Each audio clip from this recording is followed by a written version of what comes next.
বুদ্ধ পূর্ণিমা 2025। নমস্কার বন্ধুরা, ধর্মীয় ব্রতমালার নতুন একটি পর্বে আপনাদের সকলকে স্বাগত জানাই।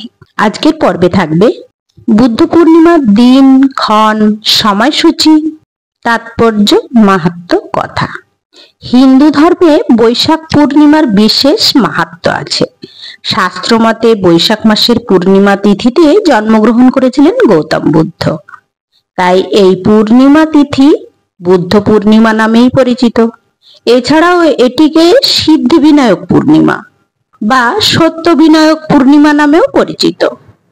বৈদিক পঞ্জিকা অনুযায়ী বৈশাখ মাসের পূর্ণিমা তিথিতে সত্যনারায়ণের পূজা করা হয়। এই তিথিতে বিষ্ণুর পাশাপাশি লক্ষ্মী পূজা করলে সুখ, শান্তি, সমৃদ্ধি লাভ হয়। আবার এই তিথিতে স্নান দানেরও বিশেষ মাহাত্ম্য আছে। তাহলে এবার বুদ্ধ পূর্ণিমার সময়সূচি এবং স্নান দানের সময়সূচিও জেনে নেব।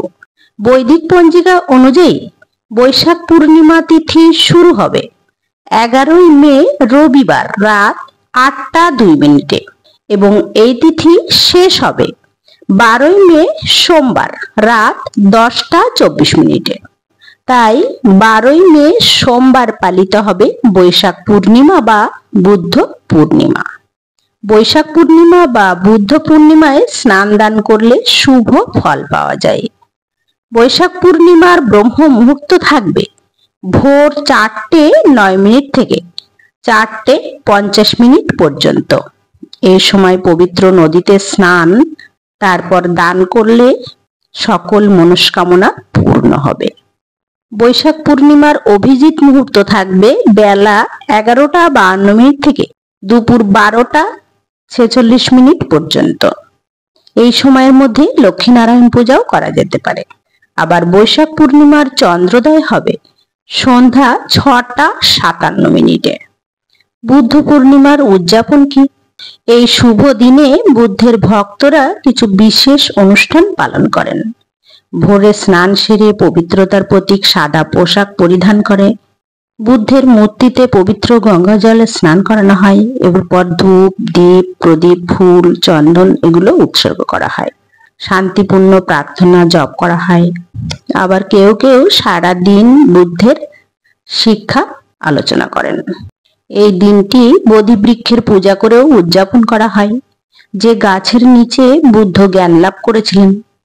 ভক্তরা তার চারপাশে প্রদীপ জ্বালায়, পরিক্রমা করে এবং গভীর ধ্যানের মাধ্যমে নীরবতা পালন করে বুদ্ধকে স্মরণ করে।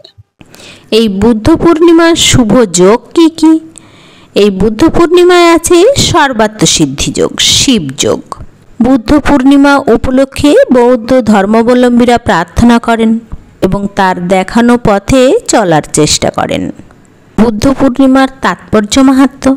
এটি সাধারণত গৃহীত হয় যে ভগবান বুদ্ধ খ্রিস্টপূর্ব 6ষ্ঠ থেকে 4র্থ শতাব্দীর মধ্যে বসবাস করতেন। তো তার জন্ম এবং উত্তরণের সঠিক তারিখ জানা যায়নি।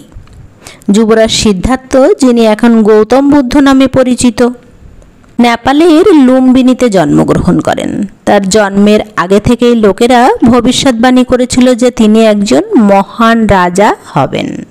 সিদ্ধার্থের মা বাবা তাকে রাজকীয় স্বাচ্ছন্দ্যে লালন পালন করেছিলেন এবং 20 বছর বয়সে না পৌঁছানো পর্যন্ত তাকে দৈনন্দিন জীবনের অসুবিধা থেকে রক্ষা করেছিলেন। 29 বছর বয়সী যুবরাজ রাজপ্রাসাদ ছেড়ে অসুস্থ, বার্ধক্য এবং মৃত্যুর সংস্পর্শে আসার পরে সমস্ত দুঃখ কষ্টের কারণ আবিষ্কার করার জন্য একটি মিশনে যাত্রা করার সিদ্ধান্ত নিয়েছিলেন। পরবর্তী বছর জুড়ে অন্যান্য শিক্ষার দিকে নজর দিয়েছিলেন, কিন্তু এক রাত পর্যন্ত তিনি গভীর ধ্যানের রাজ্যে প্রবেশ করেন এবং যে সমস্ত সমাধান তিনি খুঁজেছিলেন তার সাথে জেগে ওঠেন। 35 বছর বয়সী সিদ্ধার্থ গৌতম বুদ্ধে বিকশিত হয়েছিল, যা জাগ্রত এক নামেও পরিচিত। তার বাকি জীবনের জন্য অন্যদের জ্ঞানার্জনের দিকে পরিচালিত করার জন্য ধর্ম প্রচার করেছিলেন। উত্তরপ্রদেশের কুশীনগরে গৌতম বুদ্ধ 80 বছর বয়সে মারা যান।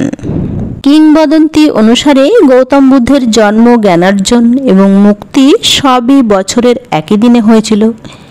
এই কাকতালীয় কারণে গৌতম বুদ্ধর দিনটি গুরুত্ব অপরিসীম। 1960 সালের মে মাসে বুদ্ধের বিশ্ব ফেলোশিপ প্রথম বৈশাখী পূর্ণিমার দিনে জন্মবার্ষিকীকে স্মরণ করার জন্য বেছে নেয়।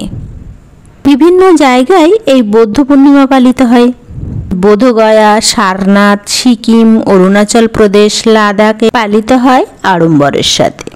বিশ্বে বৌদ্ধ ও বিভিন্ন ধর্মের মানুষ পূর্ণ ভক্তি ও শ্রদ্ধার সাথে বুদ্ধ পূর্ণিমা উদযাপন করে।